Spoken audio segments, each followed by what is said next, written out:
25 years ago, the International Egg Commission was not as international as it is now. It was like just about 25 member countries.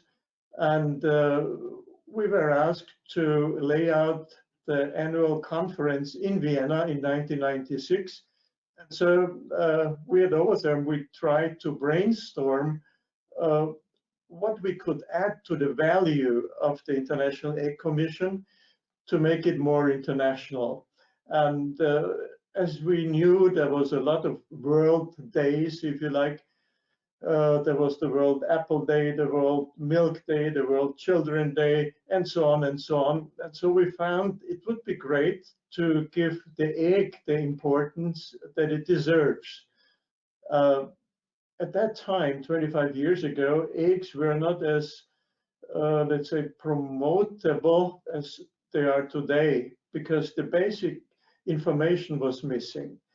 And so we felt that the healthiest food in the world that contains everything except vitamin C that you need for life should get its right place in the recognition of consumers. And so we felt that a World Egg Day would be good, especially as some of the bigger member countries already had their celebration weeks for eggs, but always at a different date. And we felt it would be by far the best to take local celebrations and make them global. And that could only be done if you take one day for the whole world.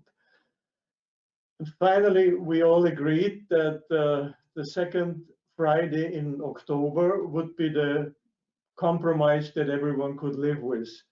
And at that time, we had very strong supporters from the United States, Al Pope and Joanne Ivey, from Canada, Brian Ellsworth, from Britain, it was Clive Frampton, and so on and so on.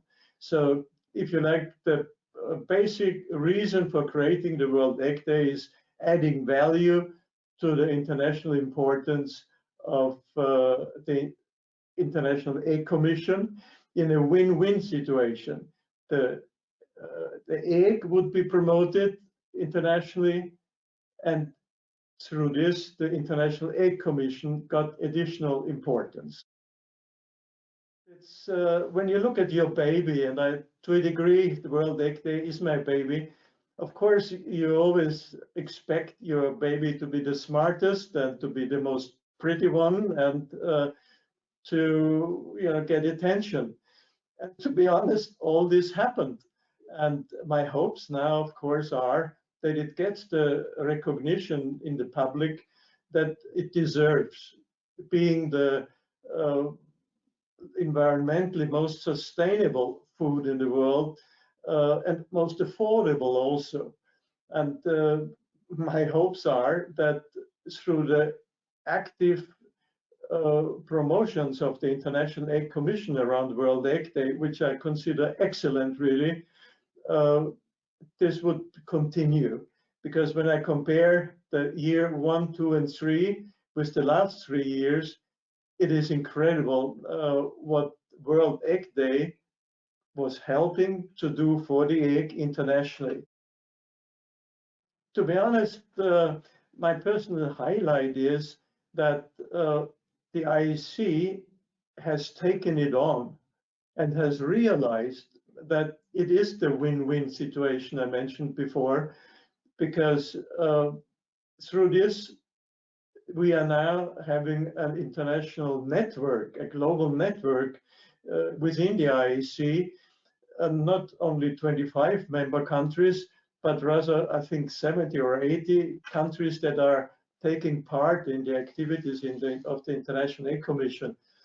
And a few countries, of course, the big ones, they have big budgets and they can do wonderful things, which are admirable. But what I admire most is the small countries, and there's a few highlights. If I remember, like the island state of Mauritius, where we were able once to have the UNICEF involved in a competition with children to draw paintings around eggs and chickens. And it was so successful that even the president of Mauritius gave the first prize to the school class that won. Eggy, that was created by our good friend in Barbados. Eggy at World Egg Day made a whole island state of Barbados know how important eggs are. Or in Thailand, Dr. Kitty, he had made a statement on World Egg Day that they would like to increase the consumption of eggs up to, I believe, 300. And it worked. You know, the World Egg Day got the attention. And if you like, when I talked about my baby before, the highlight is that my baby has grown and has become an adult now. And thanks to the IEC and through these activities, which I really find outstandingly good, I'm sure it will continue, and I will see my baby become a very important fact in the egg business.